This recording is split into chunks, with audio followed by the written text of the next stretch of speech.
Please take your seats that we can start.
We'll start.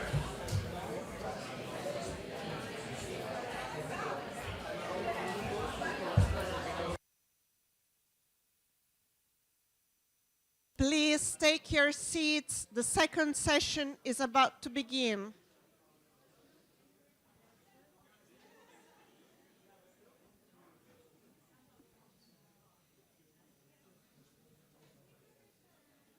So welcome back, ladies and gentlemen.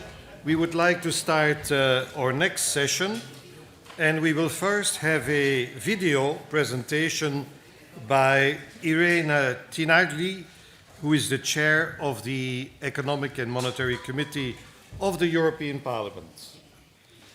Can you introduce the video, please? Good morning, everybody. I would like to start by thanking IVAS and in particular President Signorini for inviting me at this very important conference, which is also very timely with respect to the ongoing files on which we are working in Brussels and Strasbourg. I have to apologize as I'm not able to be with you in Rome. However, being one of the last week of the Spanish presidency, we have a particularly heavy workload to cope with, and I hope you can understand. Only this week, just to give you an example, we are working on 7 different trialogue negotiations, which I have the honor and the duty to chair. From the insurance package to the anti-money laundering legislation, market infrastructure and listing act, there are a number of elements of the future of the European financial markets that we are shaping in these hours. And I'm happy to contribute to your debate on 2 topics in particular, which have been at the core of the Econ Committee's work in the last years.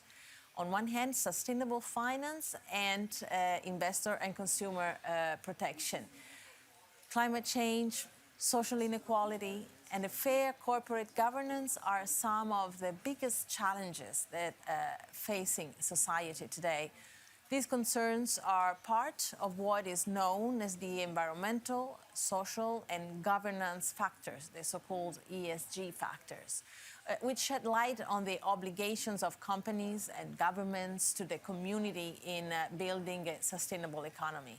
The insurance business processes, including risk and investment management, are strongly linked to ESG factors, and many companies have embarked on a journey for sustainability adaptation. The sustainable finance market was estimated in US dollars $4.2 trillion in 2022 and is projected to increase by an annual compounded average rate of 22.4% between 2023 and 2032. So the European institutions were the first ones in supporting all the efforts of private and public entities by means of many different measures. So back in 2018, for example, the European Union launched its first action plan on sustainable finance. We aimed at doing something that was really new. Back then, our project looked as a niche one. There were very limited or very little examples to work from, and of course, no blueprints. But today, we have in place the most of the EU Sustainable Finance Framework, in particular the taxonomy, different disclosures, benchmarks, and the European Green Bond Standards. As co-legislators, we are careful in looking at their implementation, and we noticed a positive development for most of the cases. However, with some areas, of course, where we see the need to make some adjustments. So we want to ensure that measures are fully working as we intended. That's why I warmly welcome the initiative of EVAS to hold this conference, to look at the financial products and green finance from the perspective of the consumers and the products offered to them on a retail basis.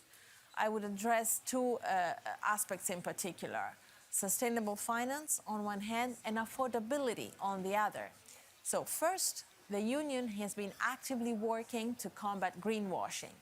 Greenwashing can undermine genuine efforts to promote sustainability and can mislead consumers who are trying to make environmentally responsible choices. Next to the establishment of the most comprehensive taxonomy on green, the Union has been working on strengthening disclosure requirements for companies to ensure transparency regarding their environmental and social impact. The aim is to make it easier for investors and consumers to assess a company's sustainability practices and to identify and deter greenwashing. On consumer protection, this has been coupled together with the commitment to protecting consumers from misleading green claims and the EU eco-label as a voluntary label that companies can use to indicate that their products or services have a reduced environmental impact.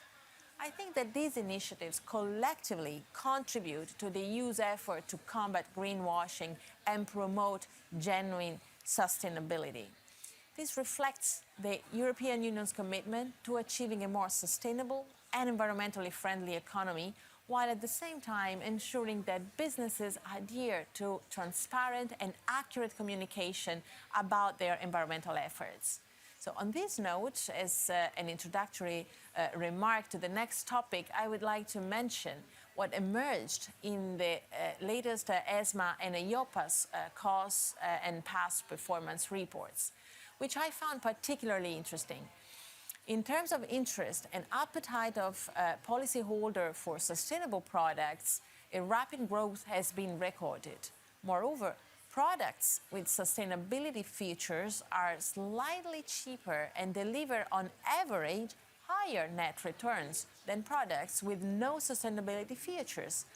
I think this is a particularly promising venue for the market, and it's in line with our wishes for this market. As co-legislators, our work, however, is not limited at wishes and reporting of positive trends. On affordability, we are also advancing. So, second, the European Union has undertaken various actions to enhance the affordability and accessibility of retail financial products for consumers. On the consumer protection legislation, the European Commission proposed a new package of consumer protection laws to ensure transparency and fairness in financial services. A robust consumer protection framework enhances the financial stability of the insurance sector by ensuring that policyholders are treated fairly and that their claims are handled promptly. So this, in turn, fosters confidence in the insurance market. The debate in the European Parliament is particularly lively, I have to say. It will be particularly challenging to find a landing zone right now which encompasses all the concerns from the different political groups, from the inducement legislation to the value for money. However, as chair of the Econ Committee, I will work in order to ensure that the Econ Committee expresses a clear stance on those issues based on a broad convergence among all the groups. It's a key initiative for the purpose of consumer and investor protection, and as Parliament, it's important that we build an approach which strikes the right balance among the different positions. This is the core of democracy. So, always in the affordability's remit, we have been working on the digital finance strategy, which includes measures to promote digital innovation in the financial sector. This strategy seeks to make financial services more accessible and affordable through the use of technology, including fostering the development of fintech and ensuring a level playing field for new entrants. Another area where we may see the entrance of new competitors, which may challenge the market conditions, making products more affordable, with new products is, of course, cross-border, the nature itself of the single market. On this, on one hand, we have been working on a regulatory framework that facilitates smooth operations across member states in order to strengthen the single market. On the other hand, we should ensure that cross-border activities are not at the detriment of consumer protection in the host countries. We have been working in order to ensure that the authorities, including EIOPA and national supervisory bodies, collaborate to achieve supervisory convergence and cooperation. This involves sharing information, coordinating supervisory activities, and addressing challenges associated with cross-border insurance operations. As Parliament, we have been particularly ambitious along these lines in the ESAs and Solvency II review. However, the final outcome has been unfortunately not always successful due to the resistance of some member states. So finally, I would like to conclude underlining the importance of the angle that EVAS decided to promote today, a consumer-centric culture of finance. In Parliament, we always try to ensure that those aspects emerge in the debate when shaping legislation. But a stronger and wider debate is also needed in order to ensure that it embraces all institutions and authorities working in this field at the EU level. So I trust that my colleagues in the Econ Committee would be very interested in the outcome of this conference today, and I'm sure that there will be opportunities in the future for future cooperation. So, buona continuazione dei lavori e buona giornata. Good morning, everybody.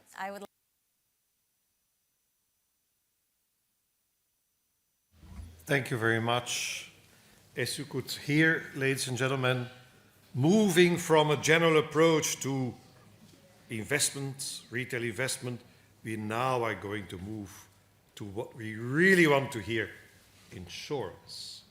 And that's the task of the next panel, and I would like to invite to the table here Patrick Montagnier, who is the Deputy Secretary General at the ACPR in Paris, Lucia Silva of Assicurazioni Generali, where she's the Group Sustainability Officer, Barbara Alemanni, who is a professor at University of Genoa and at Bocconi, and Alexandra Maszinska, who is Executive Director of Better Finance. Welcome, ladies and gentlemen.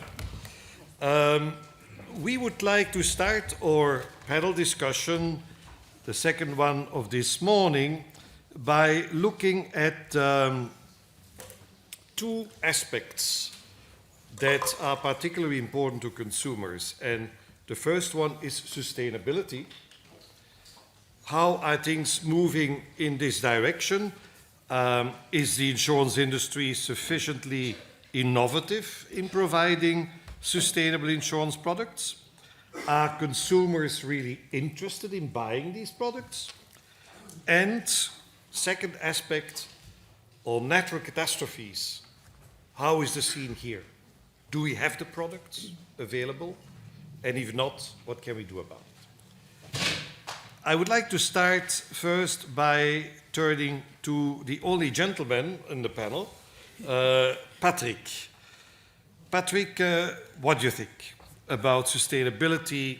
Is this just a matter that is of interest to the co-legislators, or is this something that is really a living topic in the insurance market, for instance, in France? Patrick.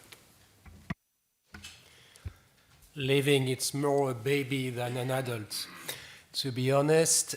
What we see now, first, we are trying to understand what consumers are thinking, and there is a lot of studies which are performed by other bodies than the SCPR, which are interesting, and in fact, they don't understand. First, it's clear. They have an interest to invest in some sustainable product, but they don't understand how it works. And when you had multiple layers, they have to understand how a financial product and a life insurance product is built and how they can have a return for their money, how it's protected and not. And if you had a new complexity with sustainability, they are completely lost in translation. Why? For various reasons. First, that it's a new regulation which is evolving quite permanently, and when we are trying to assess the Article 8 and 9 in France, we have only among the 5% of the total of Article 8 and 9, which are in fact Article 9, the most stringent, if I can say, article. So it must be a matter, because having 95% in the Article 8 means that Article 8 is not very clearly defined. And so we need to refine that, and the Commission is trying to do so. We have also some matters with the French labels, because the state has launched 2 labels, one which is called Greenfin, a very French name, as you see. I think that now they have 35 billion invested in funds which have obtained this label. It's a very demanding label, probably more than the other, and very focused on the sustainability. The other one is mostly defined by the Ministry of Finance, is larger, it's called ISR, Investissement Social Responsable. It has been reformed 2 weeks ago by the Ministry of Finance to be more challenging, in fact, because until now it's very large, and a large part of the investment fund could be labeled as ISR, and it could be seen by Consumer Protection Association as not very efficient. So when you had this various kind of level, where if you try to assess when you're a consumer, the documentation, for instance, only for the funds which are under Article 8 or 9, you have so many pages that at the end they are lost. After that, we have tried to look at the first greenwashing effort made by the industry, and as I'm probably older than William and Nick, I'm saying that I'm never disappointing, because I'm an old supervisor. If I should be disappointed, I would have left this job decades ago. So disappointment is not a good feeling. The good feeling is how to improve it. And what we have seen, notably in 2021 and 22, is a huge surge of advertising with ESG references, and half of them were, in fact, the core of the advertising was ESG argument. And when we have tried to assess the reality of that, let's say that we were effectively disappointed, but we were thinking that we need to improve that, in fact. So we have issued a recommendation explaining that you can't say, oh, I'm green, I'm sustainable, and things like that, if you don't put on the table some proof of that. And when you have only 1% of your product, because France is has a very specific insurance unit-linked market with multi-option, so you can have until 1,000 options in your insurance life product, which is completely amazing in my view, but it's like that. We are trying to say that maybe the consumer is not completely helped by so many vehicles, but we need to say, be careful if it's all of this 1,000, for instance, for one product, are not sustainable. So if you say, oh, my product is sustainable, you have to say this vehicle, this underlying vehicle is labeled like that, not all of them. So just to better explain to the consumers what is sustainable or not. And we have seen a dramatic decrease of the after that this year, since the beginning of the year 23. We have seen a dramatic decrease of advertising promoting ESG, because in fact, like I have explained previously, the number of funds which are clearly sustainable are not so so important. And we have launched also a larger survey among the market. We think that we could have the first result in March 24 to better assess what is in fact the sustainability among insurance industry. And we don't want to stay only focused on life insurance. It's of course the main bulk because of the total of the sum invested by life insurers. In France, life insurers, it's 1.7 trillion of assets. So of course it's a large amount. So the insurers are very, very large investors in France. But we want also to understand how it works in the non-life sector. It's more complicated because, of course, the behavior of the consumer are not the same. If you have your car with diesel, for instance, and if your insurer is saying that, oh, they don't want to insure such a car, let's say that we could have some matters. I do believe. So clearly, I don't see any real appetite by consumers to talk about non-life, but we need at one point to understand what could be done in this aspect. Okay. Thank you very much. So that's the experience in France. Let's now look at better finance. Are consumers really interested in this sustainability debate? First of all, yes. First of all, thank you very much for inviting a consumer representative to this debate. It's a very good idea. I was liking a little bit the consumer voice in the first panel on the debate on the retail investment strategy.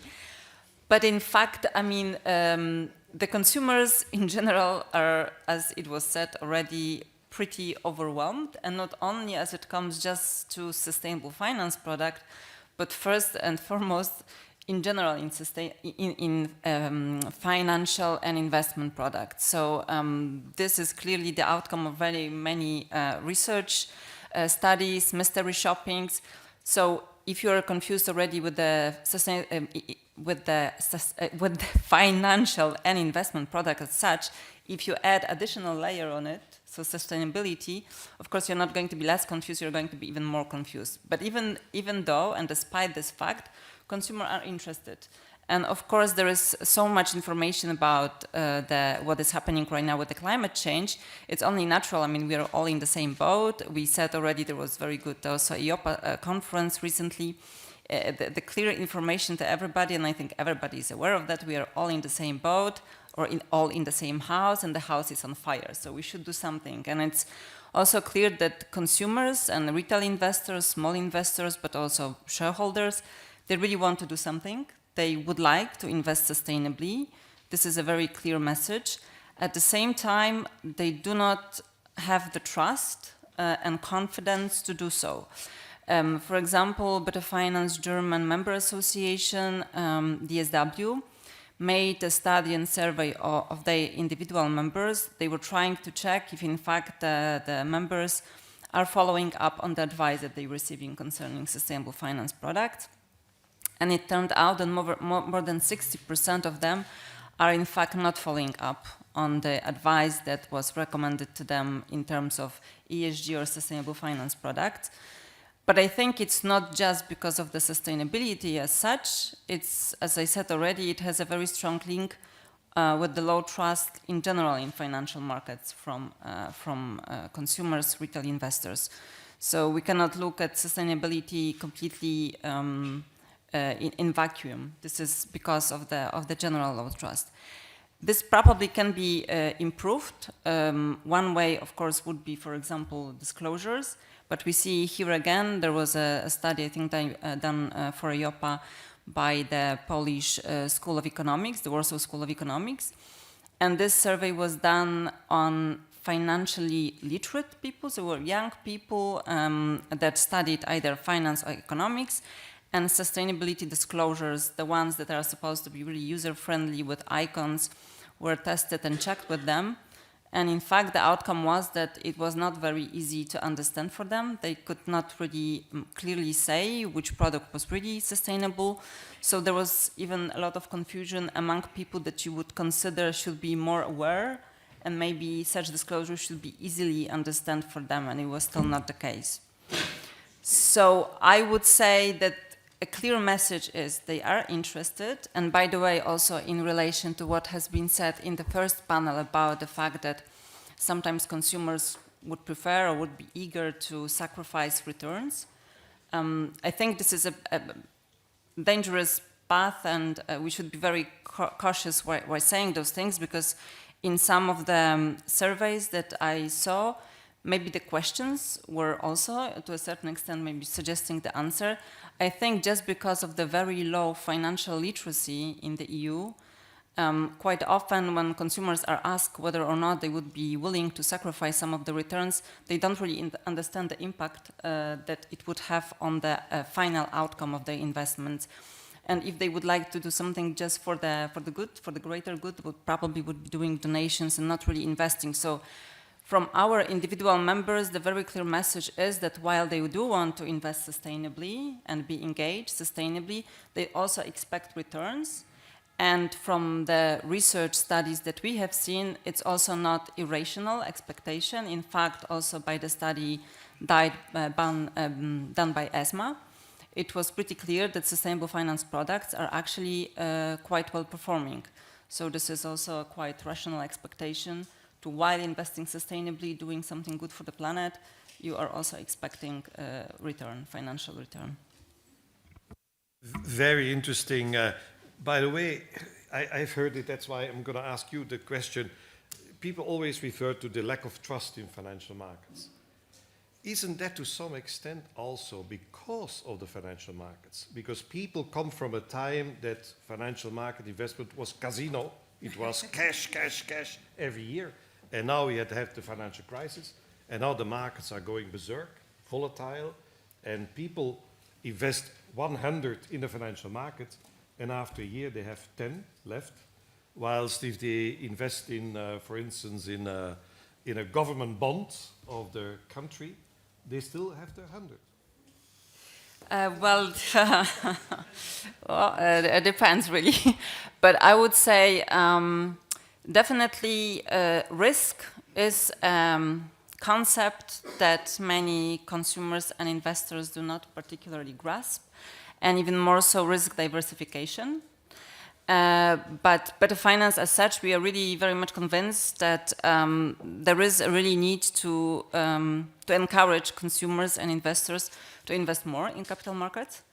And therefore, we are quite supportive also of the retail investment strategy and many of their detailed proposal in this file. But yes, you need to take in consideration, of course, your investment horizon, your different needs, I mean, the projects for which you invest. So, I mean, it does all come down to also financial literacy, but for us also, and specifically, to investment advice. So really be able also to trust in the advisor that is advising you the products in which you would like to invest. Okay, I'll come back to you later with some questions on that. Yeah, Lucia, you are from the industry, and of course, the question is the insurance industry doing enough in terms of sustainable products? And what should be the answer for you? Of course, yes. I mean, I'm the Chief Sustainability You have the Officer question, I don't have the answer. of Generali, and I've joined Generali in 2015. And I must say that since then, I have seen huge changes within the industry, not only in Generali, on sustainability. In Generali in particular, just to give you an example, very high level link to the governance. We had a corporate governance and sustainability committee at board level. With the new board, we have an innovation and sustainability committee, which means that the signal we want to give to our stakeholders is that sustainability brings innovation within the company. And my mandate is really about making sure that we can integrate environmental, social, and governance topics within all the key processes. We call it responsible roles, a responsible investor, insurer, employer, and responsible citizen. But let's focus on responsible investor and responsible insurer. It's a kind of a nice way to say that we want to, we are integrating sustainability into the core processes. And a lot is also about the governance. Governance is key, meaning that I'm not the one making the integration, I'm the one pushing for the integration. The integration then is made by the people in charge of the processes. So the people in charge of the live products, of also P&C products, because I think there is also kind of a huge topic on P&C, looking at adaptation and mitigation on climate change. And then, of course, the colleagues in investment. So, and what I have seen, since 2015 till now, is that at the beginning, the insurance sector was really kind of apart. So banks, talking about the financial sector and sustainability, banks were at the center. And now, I think that the industry in itself, but also stakeholders, really understood that we do something different from banks, which is already kind of an achievement. But and the second piece is that we are really an enabler, because with the two levers of investment and underwriting, we can really enable sustainable activities. So definitely, I do think, and I can tell you that also internally in Generali, we started thinking about how to integrate ESG into the insurance process. And at that time, there were no definition, no taxonomy, no SFDR. So we started thinking about our own definition. And still we have our own definition, which soon will be moved towards the new rules that luckily, finally, we have on life product and also P&C products with the taxonomy, which was really good. And so, as we say, sustainability, we also say is a journey, is a learning curve, very, very high. And at the beginning, as I said, we started doing stuff on our own, comparing with peers, and now we are ready to move to the next step. I'm not sure that the regulations that are now in place are enough to capture the value that an insurance company can create again, because we are really an enabler of new technology. Yesterday, we had, and 2 days ago, COP28 was ended, and we had a great news that the transition and being the net zero by 2050 is confirmed, and that the renewable has to triple, and then someone will have to enable this renewable, right? If you don't insure a renewable plant, the renewable plant cannot be open. So, and as far as I know, from my colleagues, the technical one in charge of the combined ratio, I was told that the renewable energy sector has some problems in terms of combined ratio. So we need to work with the sector, so the real economy, to make sure that we can enable, we can take a kind of risk that is aligned with the solvency requirement and so forth. And yesterday, by the way, I saw very good news also on this side, and really go on and go on. My big fear is that this innovation push that we have in the insurance sector will be stopped by too many rules that really don't understand that we have all, as stakeholders or as citizens, one mission on climate first, to reduce the CO2 emission of the real economy, and really push for then also not only on mitigation but also on adaptation. And my view is that really that the rules and this need of really kind of changing the real economy has to go together. And sometimes I do feel like, it's not that easy. But I will come back when we talk about greenwashing. Yes. Giving you an example of kind of not fully alignment between rules. Yeah. But I wanted to ask you also if you can say something about the insurance industry in general, because of course Generali is perfect and Generali is doing everything really, fine. we are in the journey as well. Do you have colleagues in the industry that are, or do you see the drive in the industry? Absolutely. I mean, we have seen also, for example, I can give you an example on the Dow Jones Sustainability Index. Is a rating agency that's actually Standard & Poor's that assess the company, and then if you have the right rating, you are allowed to enter in these European, world, and Asian indexes. And when I started in 2015, well, the competition was quite easy. But now, is super tough. And the Standard & Poor's questionnaire is not only around climate, it's around governance, it's around the way you define your materiality, your material topics, it's around really integrating ESG wherever, in whatever activity, risk, and so forth. Okay. So, and I also see a lot of, I can say, creativity. I know that maybe with insurance one is, can say, well. That's very interesting. But, are you serious? No, I mean, yeah, I'm serious because it's really about connecting dots and making sure that you can make an investment that can help you to offset your own CO2 emissions and then use it as an example for the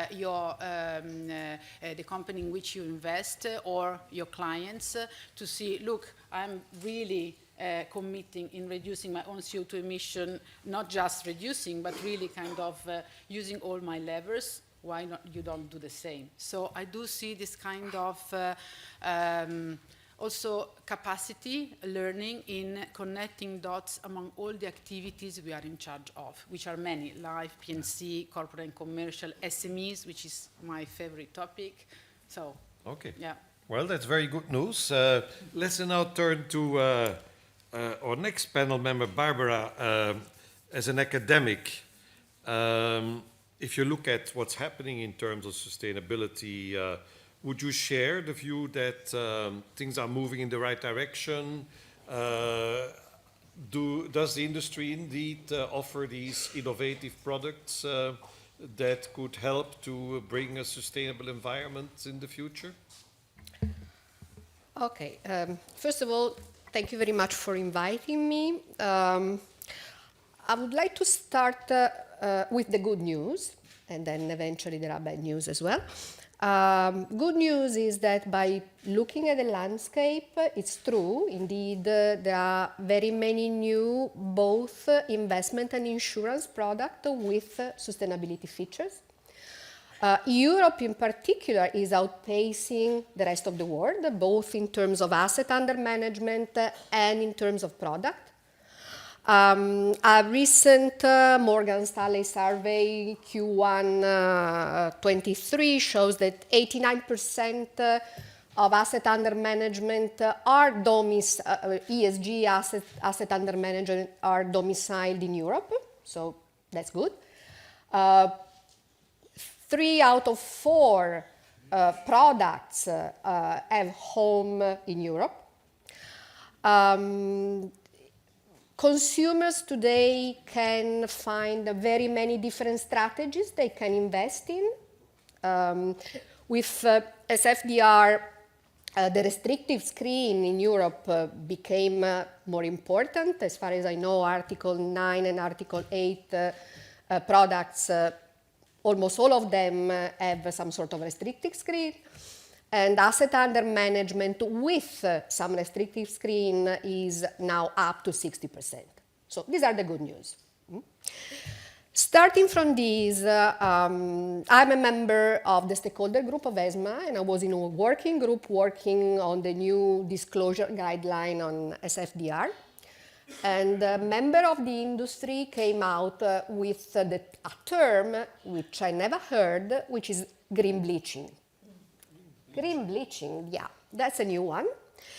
It was, in fact, in our advice. Actually, the green bleaching idea is something legal or illegal, but the point of the green bleaching is that there are industry members, there are fund managers, who are, in fact, working and selecting sustainable, but they refrain from, let's say, express it for the fear not to be sort of legal compliant. And that is emblematic. That is emblematic of the difficulties that both demand and supply are basically facing when they have to deal with sustainability.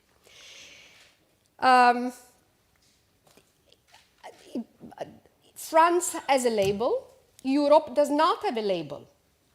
There is no official label of what ESG is, because SFDR has a different claim. I mean, the SFDR disclosure rules go for transparency or sustainability-related characteristics.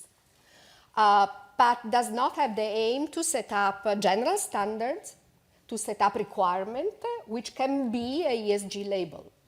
So what it is happening into the industry is that many issuers use the Article 8 and Article 9 as an ESG label. And that's a misuse of the regulation, unfortunately, which is a sort of a negative by-effect. Top of these came out a couple of weeks ago, and I advise you, if you have time, to go and read it, an ESMA paper on fund names and how much ESG in the names. And guess what? After Paris, so 2015, the number of products, of investment products with some sort of ESG, not precisely the legal one, but many of the close to the legal one was there. So, I mean, if I am a consumer and I do not have a label, name is a straightforward heuristic that I can use for selection. I'm not saying there is greenwashing here, but for sure there is confusion. I mean, a misuse of regulation, names so-and-so. The consumer tests, which were mentioned before, which have been published on the draft RTS that the ESA are on presenting on SFDR pie alignment, show that people do not understand the difference between sustainability and taxonomy aligned. They have difficulties in understanding carbon emission reduction, how they do it. The asset allocation prospect in the dashboard, the percentage component, I need a PhD in math. So let me stop here, because if it is a question of trust and confidence, maybe we are far away from that. Yeah. But can I come back to you and ask you, would you believe that we need labels? Let me put it this way, and my answer here is from my perspective as a behavioral researcher, okay? You need to find a way which is cognitive acceptable. People need to have something which they can understand. When I go and buy a washing machine, I'm not an engineer. I see a fantastic, nice label with colors and letters representing something that I can understand. Yeah. Now, maybe I put it too simple because sustainability requires maybe more than simply the energy efficiency of a washing machine. Yeah. But maybe we can do something. Yeah, but in my discussion with the Pope, the issue of simplicity came up all the time. So I think that indeed the idea of having something that is simple is maybe something that needs to be taught a little bit through, because obviously, and your behavioral approach is very interesting, because we write a lot of legislation all the time presuming that the people are homo economicus, which they are not, you know, and therefore to have something that is simple and precise is interesting. Patrick, I want to come back to you. You gave an example of greenwashing in France with the funds. Can you give other examples of maybe of a product, not necessarily a fund, where insurers have been bleaching or washing or doing something dirty laundry, basically? A few things, when you are just to go back to the label, look at, for instance, ones that I really like it, it's Nutri-Score for the food. Yeah. It's very, in fact, clear to understand. When you are a consumer, you don't have the time to assess everything, the documentation and things like that. It's not possible. So having somebody who has made the job is very important. So in France, we don't talk about greenwashing because it's English, as you know. We say... How is it in French? Éco-blanchiment. Oh la la. For those who are understanding French. So blanchiment, it's laundering, in fact, effectively. So eco for ecology and not for economy. Because I'm not sure that consumers are really homo economicus. They are, but in fact, they ignore it. most of the time. It's not very easy.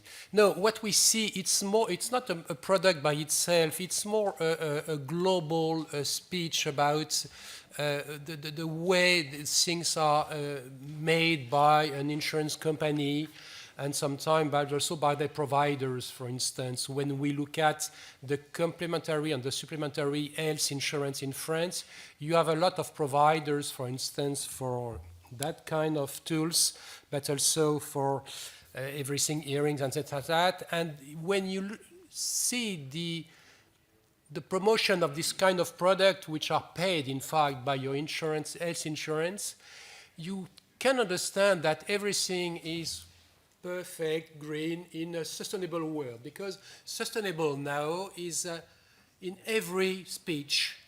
And when you look at a lot of things, you could have the impression that your insurance is very sustainable for everything, because trying to promote diversity, inclusion, not being careful that when outside, not having behavior which are not allowed in your own country and things like that. So it's more the global environment of the discourse which is made by insurers and brokers, which could give the feeling to consumers that everything is okay. So it's not a product by itself. The product, we have seen that sometimes.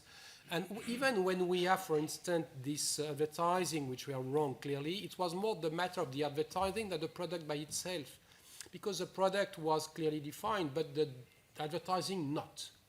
So going back also to the first panel, we do believe in France that the full ban of commission is not a good solution. I can answer you very clearly. We think that you need time to explain to consumers, to policyholders, that how your product is designed, if you want sustainability preferences, how it works, what kind of product you have, etc., etc. And at the end, you need to be retributed for that. But the functioning of the market nowadays is not satisfying because it's very opaque.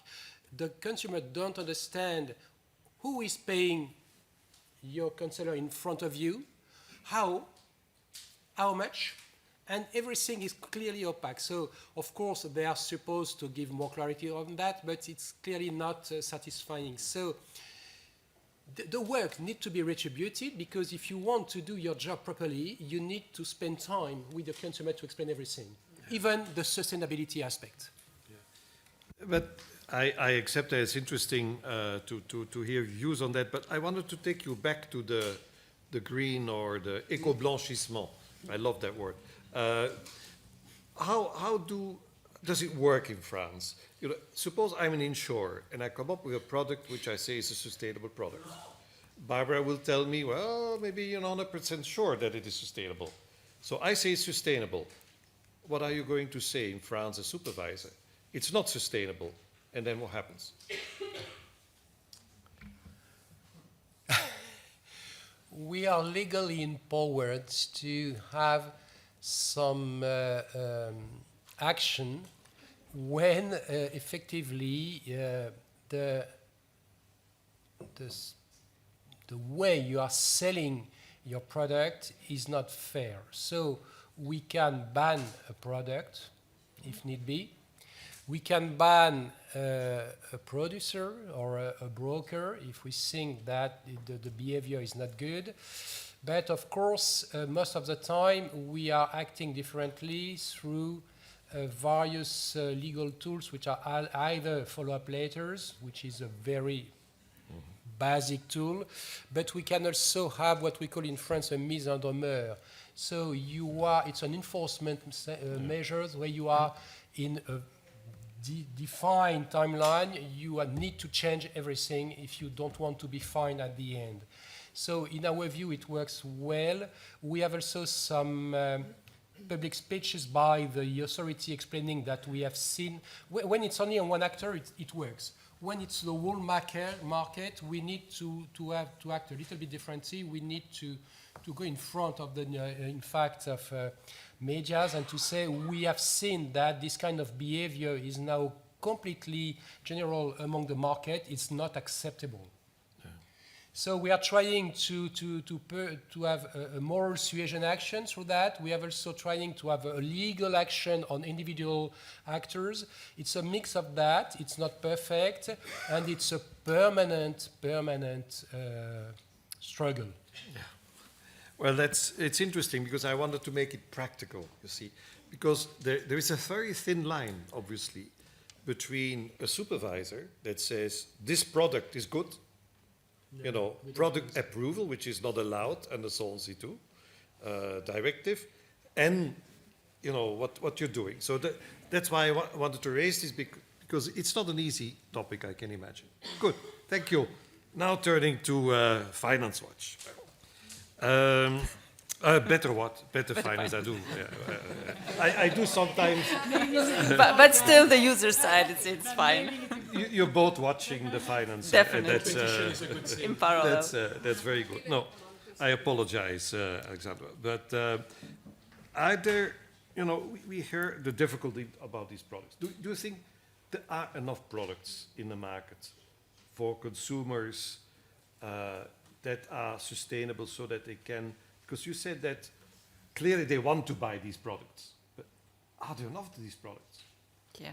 First of all, I have compassion. I hear that the supervisors, regulators struggle. Consumers also struggle. When it comes to the number and kind of supply of those products, I read in the EIOPA Consumer Trends report that actually, I don't want to lie, so I'll look at the statistics, that the majority of consumers have not come across sustainable insurance products despite their interest to know more and to buy such products. And in fact, Italy is among the top where it's not very impressive. It's 30% in Italy, Netherlands, and Austria that have come through such products, but the EU average is around 20-24. So apparently there are not enough of such products, and the problem with the consumers is, of course, that since, as already we said, the names of many different financial products, not just insurance products, can be to a certain extent misleading, with consumers not entirely understanding what sustainability is, but normally with sustainability expecting impact. So this is for us, for Better Finance, quite important topics: impact investing, also transition, and we are quite happy to see that the European Commission is right now looking more into it in the SFDR consultation and looking at different new categories, potentially categories of products there. The problem is, when it comes to the greenwashing that was already mentioned, that quite often the claims that are being made about sustainability are not substantiated. So this is really the main problem, that there are claims, they are not substantiated, and with much more information right now being available to consumers about also some court proceedings going on when it comes to unsubstantiated green, environmental, and other claims. For example, in Germany, of course, they are becoming even less cautious, more cautious to invest or to buy such products. One very important mention, of course, investing is by no means a full-time job, and therefore many of the consumers do expect to get good advice, to be advised well and in their best interest on the products that they would like to invest in. This leads us back to conflicts of interest and the retail investment strategy. And I would say that, in fact, as Barbara also mentioned, very important in any sort of new regulatory measures would be really to look at the behavior, because one thing we are mentioning that, of course, financial literacy and financial education is important, Better Finance agrees with this 100%, but we need to also look at the studies. For example, the study from Ireland that was done for the Central Bank of Ireland, that clearly says there is no clear correlation between being very well financially educated, having really financial education as a higher education, university education, and making good financial decision for yourself, or taking proactive action, you know, impacting really your financial wealth, investment wealth, and so on. So I think in this respect, behavior is important. Behavioral studies of Better Finance wants to involve more in this. And Yeah, one last thing, because I really like your question about, so there is a claim about sustainability. In case this is not really entirely correct, what would then supervisor do? We had this question, actually. We wanted really to raise attention about the risk of greenwashing. We were doing a video for consumers. And we thought one very practical information for consumers would be, in case you have suspicion that something is off, that maybe the sustainability claim is actually not really correct, whom could you contact? Like, you know, to give them like one really information in your country, this is the authority you should approach. We were trying to look at it through UNCPD, so the Unfair Commercial Practices Directive. The problem is that in many different countries in the EU, different authorities are really responsible for the claims and looking, you know, if they are correct or not. So really, for the consumer, even if they know or are aware about the legal basis, it's still not super easy and clear even whom they should be approaching in case they have a problem with a concrete product and sustainability claim. You did say that consumers want a return on their investment. Now I'm going to ask you a question and putting you in the seat of a financial advisor. And you apply the European legislation which says that you need, as a consumer, the consumer needs to declare whether it's interested in sustainability. And when you sign, I only want investment in sustainable products. Okay. The consumer is sitting in front of you, you're the advisor, and you know that sustainability investments are not always giving the best return, a higher return. What are you going to advise your client? I think it's very important to be thinking about really the best interest of the client. If the client wants to invest sustainably, wants at the same time return, you should, in general, look at the products that are available.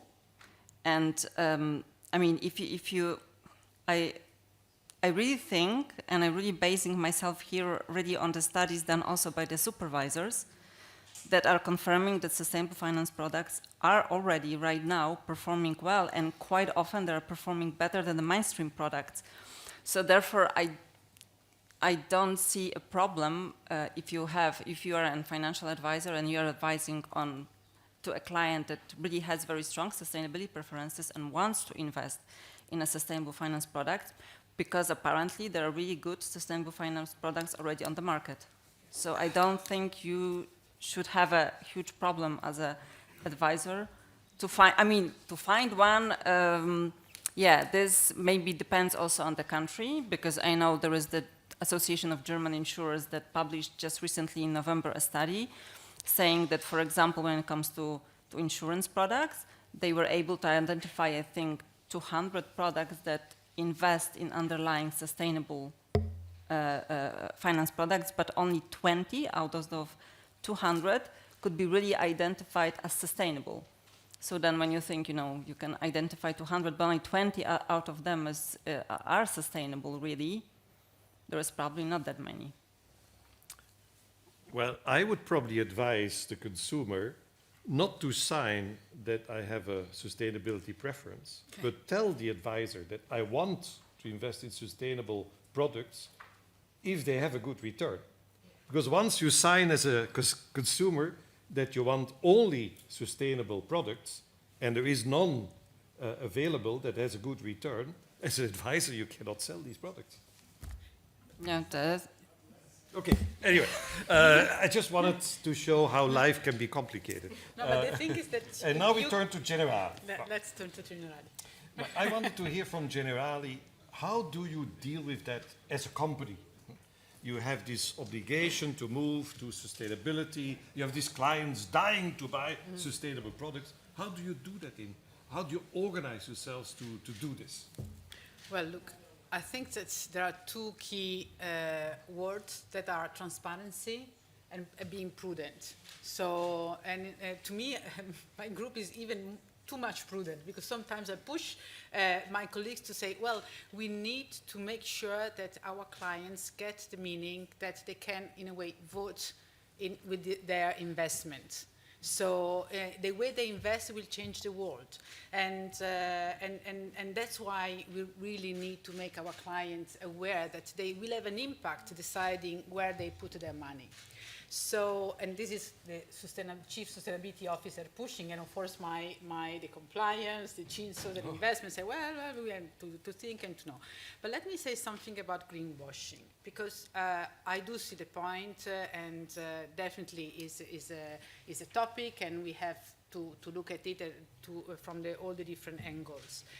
But let me provoke you a little bit. If you have a fund that invests in nuclear energy, which is very good for France and not that good for Italy, right? Because we had a public consultation, maybe it will change in the next months or years, but still on nuclear, as Italians, we have a sensitivity different from French people.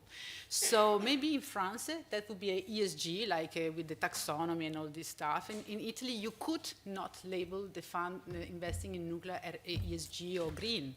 So, you know, I mean, it's super difficult to define what is green. The taxonomy is trying, but again, also the taxonomy is not capturing all the story. And I'll give you another example.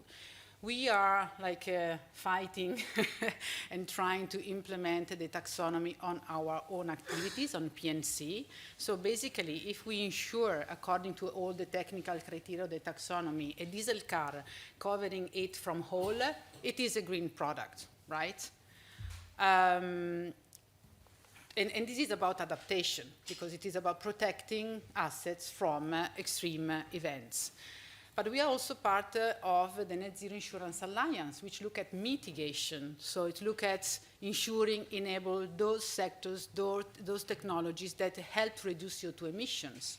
So ensuring a diesel car, even if covering from an extreme event, won't be green. So again, according to the taxonomy, the European taxonomy look at insurance products only with the view of adaptation, not of mitigation. And again, here we have a dilemma. Is green, is not green? So according to the European Commission, yes. According to what is really needed to reduce the CO2 emissions of the overall world, is not green. And what about Generali? What, according to Generali? According to Generali, we are shrinking a little bit, and we are a commitment, not a commitment, obligation to report against the taxonomy, but we are really also on the other side having our own internal focus on those sectors that can help, that we can help and support to reduce CO2 emissions. So, and again, it's difficult for us to put together these two, I would say, not really at the moment, I can say, fitting part. They are not fitting. And what I expect from the regulator, from the supervisor, is really also to help and to put all these and to recreate a kind of alignment of interest. At the end of the day, again, the overall goal should be the outside, so it should be reducing CO2 emissions and making sure that we can help citizens, small and medium enterprise, big companies to be more resilient. It's adaptation and mitigation. And all the rules around insurance should be built around the overall focus that we need to have a society. So the regulator, supervisor, insurance company have to enable the real economy to make sure it move and it make the transition toward a less CO2 emission, let's say, emission overall industry sectors and so forth. So just to give you the sense of how difficult is dealing with what is green. I think that's, you got the complexity. So sometimes it's not really about greenwashing on purpose. It's about defining what is green or what is ESG. And then I end up. I mentioned before the rating agency. According to different rating agencies, Generali has different ratings. And at the moment, we are performing quite well in all the ratings, putting a lot of efforts. But some of my peers, they are not performing well in some rating agency, and they are performing super well in others. Meaning that if I am an asset manager, that I have to select a company, if I consider, for example, MSCI, the company not performing well won't be the, part of this sustainable fund. While if I consider, again, Standard & Poor's, maybe maybe it will be part of my fund. So again, it's very volatile. The concept of sustainability is also the beauty of sustainability, is that is continuously evolving, is very geographical, because again, now we are talking about Europe. But then let's talk about Asia. Maybe in Asia, I mean, we have to have a different, again, definition of what is green, also according to the needs of the society to be transformed. So just to give you and to add a little bit of more, if possible, complexity to the topic.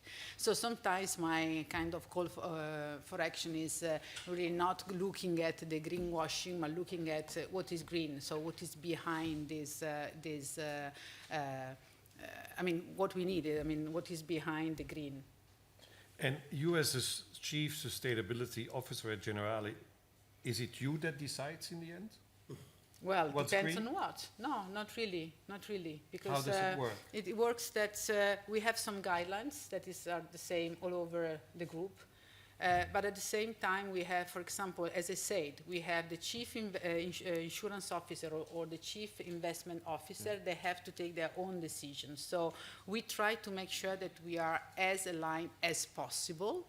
Sometimes it's not possible, also because making an investment and having a client are two completely different activities. So sometimes we have been able, for example, to exclude some sectors. Sometimes investment has its own rule and underwriting has other rules, because they in a way also push, in a way, give answer to different stakeholders.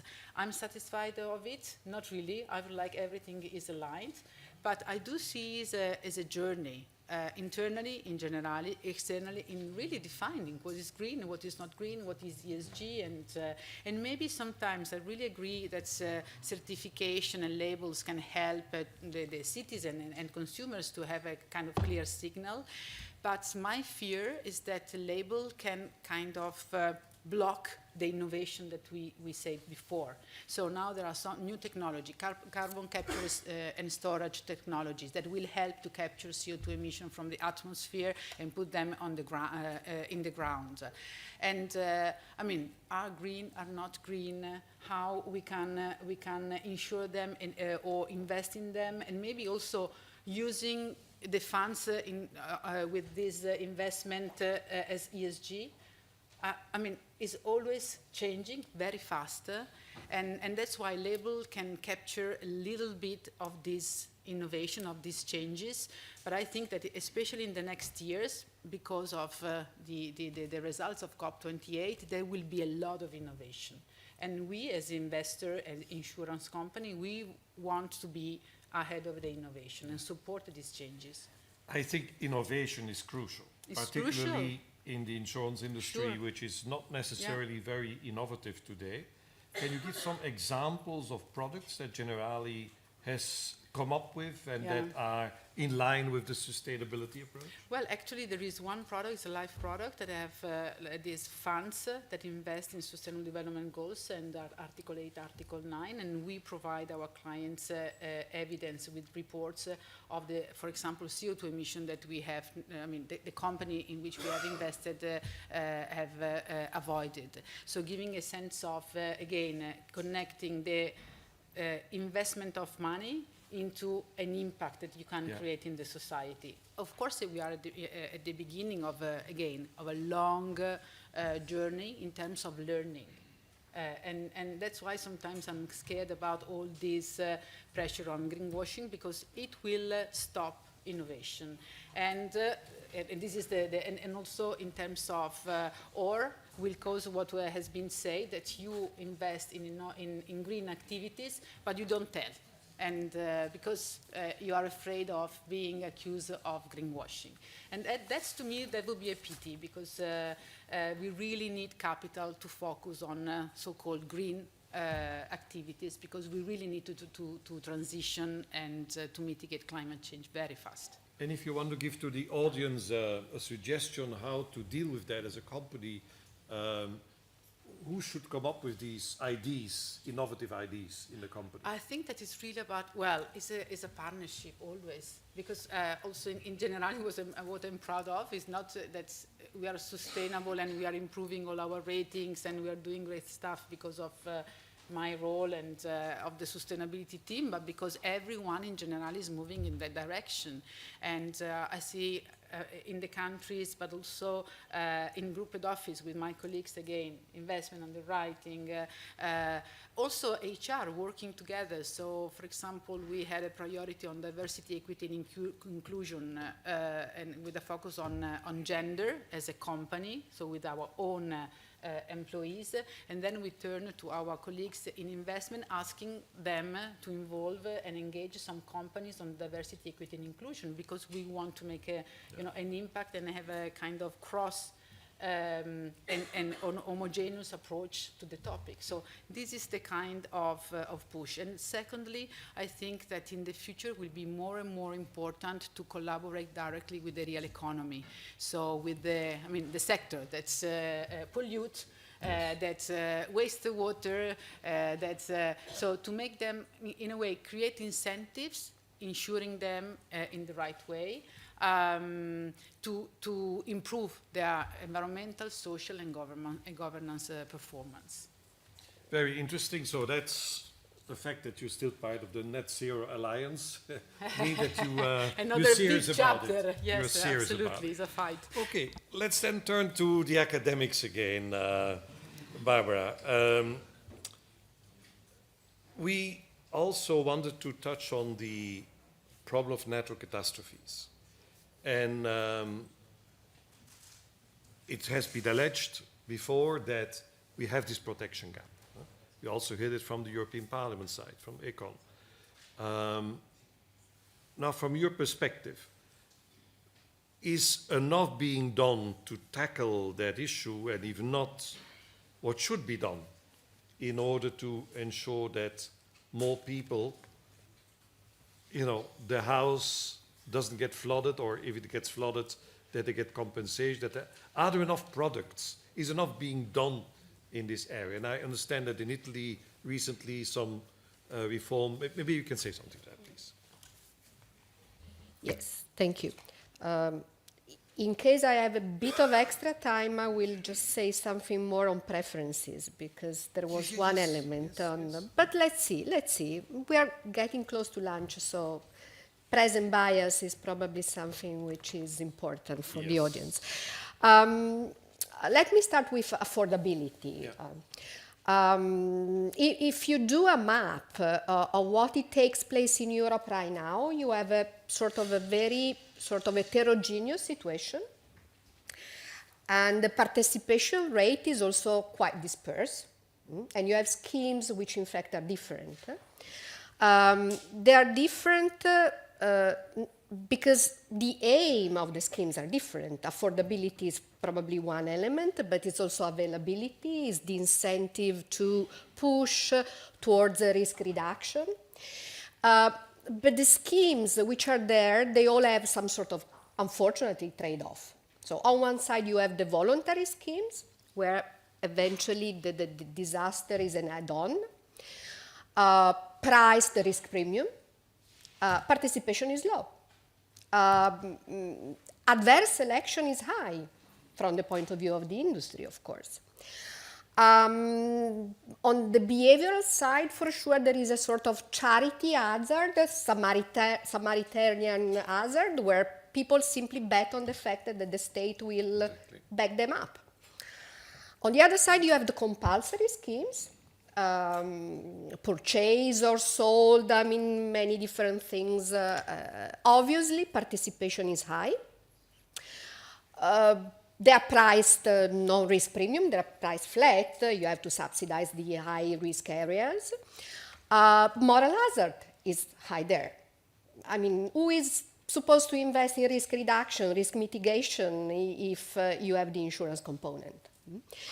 So if there are, let's say, the scheme per se, it's interesting to see what on top of this has been added to overtake the trade-off, or what it could be included, okay, by saying that I have no answer if the voluntary or the compulsory one is the correct approach. But involuntary, for sure, putting some strong push factors could be useful to increase participation and, as a consequence, reduce the adverse selection problem. I don't know, making it compulsory to have it on a mortgage when you get a mortgage. I know there's been a big discussion on the bundling and the add-on, but that's probably a situation where we should go back and think about that bundling the disaster component with some problem with the opt-out could be an interesting way. Having a government which is clear enough in defining what is the limit of the compensation. That's something which took place, as far as I know, in Sweden, which took place in Ireland. So this type of, where the schemes are voluntary and the participation is pretty high. On the compulsory schemes, the problem is moral hazard, basically, and normally what you see, since it is compulsory, there is a role of the state, there is a role of the government. They haven't been tested, but if you want to push people doing some a reduction in moral hazards, probably moving towards a risk-based pricing, or using deductibles, or using compensation limits, premium discounts, exclusion, and they haven't been tested, so they should be tested, in fact. Yeah. But it's quite important to see that where the scheme is compulsory, the state is there. And there is a fear that more and more the role of the state is demanding. So I would say that on the affordability side, PPP, so private and public partnership, is the only way. But that's my personal view, okay? Is that really true? Because I hear that the insurance industry is always coming with this PPP. And ultimately, I tend to agree with you. But I think that the PPP exercise should start on a strong foundation. I think the insurance market should first work properly. We need to have these products as you describe them, and when the market works well, then the state can step in. But what you often see today is that people say the state should step in and the insurers don't insure. No. That doesn't I mean, work. I'm not so familiar of the Spanish consortium, but as far as I understand, the Spanish consortium, the state very rarely stepped in. So you have to set it correctly. You have to overtake probably, and that's something which for sure is very much Italian, is that if you put something, is not a tax on the house. I'm talking something which is a very bad word, but it's part of the story. Yeah. Moving to the accessibility, which is more my area, okay? Low probability, high impact risk, such as natural disaster, are normally underinsured. And it's not only a question on affordability. I mean, we have an enormous literature on Louisiana flooding where subsidy exists for both getting insurance or investing in risk mitigation. People don't get it. So affordability for sure is part of the story, but there are other elements which are definitely more behavioral.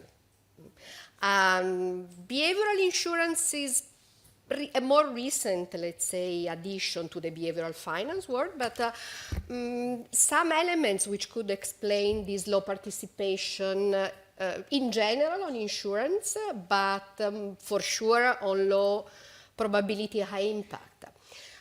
It's interesting to start by listening to what people say. Why am I not buying protection? Term one, cost. Okay, let's leave it aside. Second element, I don't need it, awareness. Third, I'll do it later. procrastination. Fourth, I started but didn't complete the purchase, complexity, okay? So behavioral, let's say, inspired approach should tackle in turn each of them with a scientific approach. Let me stay on the awareness, which for sure is a big part of the problem, just to make an example, because short in time. Awareness is for sure related to something which is called availability. People decide on the basis of what is available, what catch my attention. And if it is low probability, it means that probably I didn't have the experience of such an event before. But even if I had the experience before, I mean, there are a lot of literature on these and people rushing buying the thing, but then they stop carrying on insuring against those risks. It's called projection bias. So my personal, let's say, idea is that one of the area which is low cost, choice architecture, which is low cost, testing, is work on risk communication.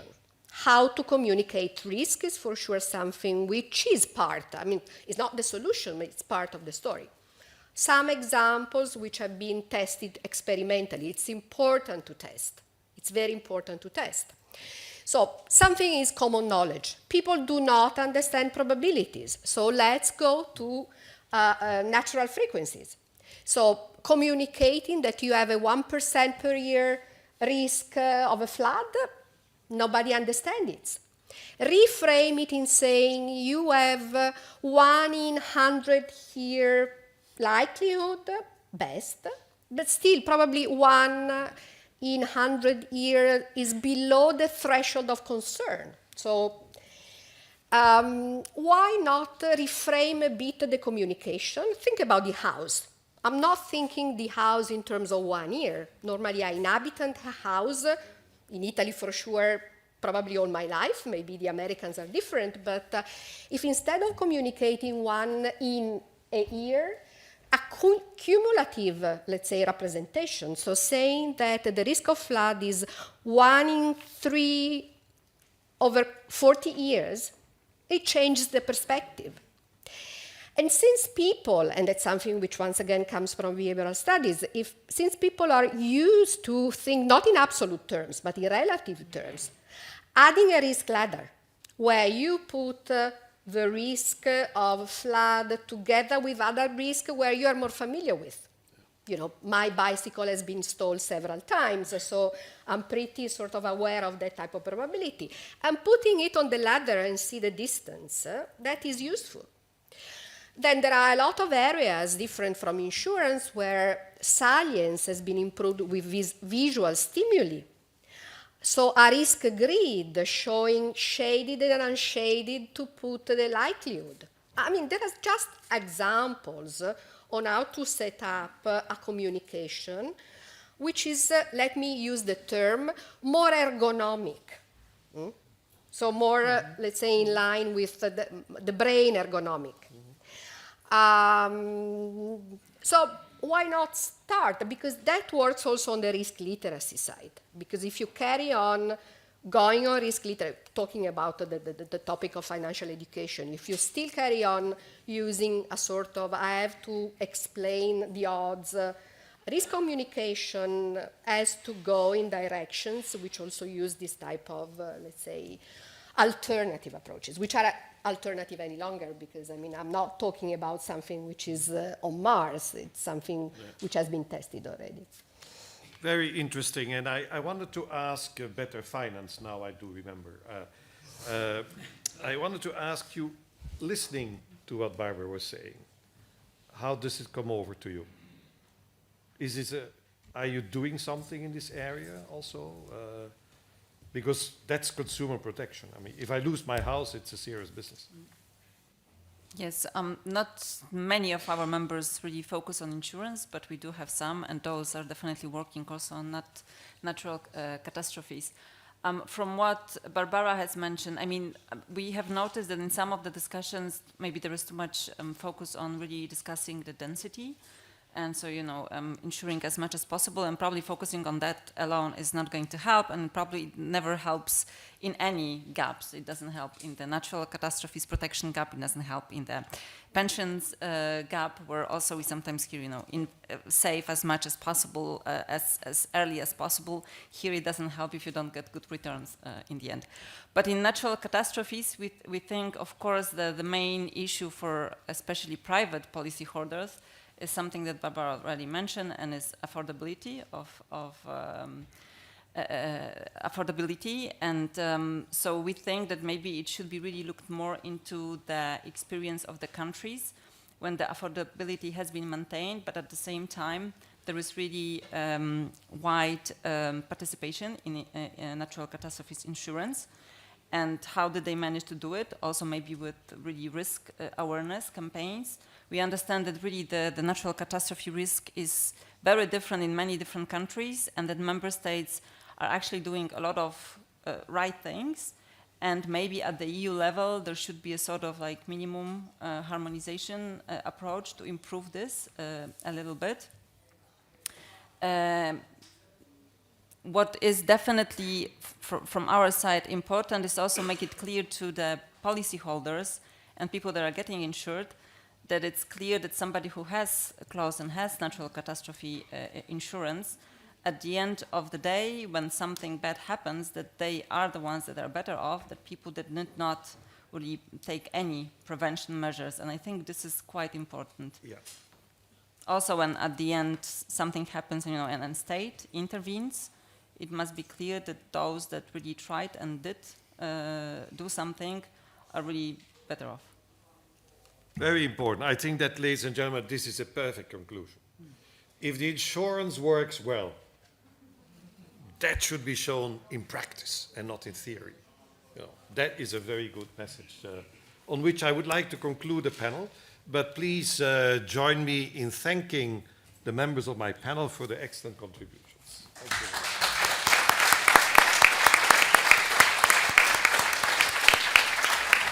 And now we've deserved lunch. Lunch is in the building next door, so you have to go outside the building and then turn, if I'm correct, turn left, I suppose, and there, or just follow the crowd. And we start again.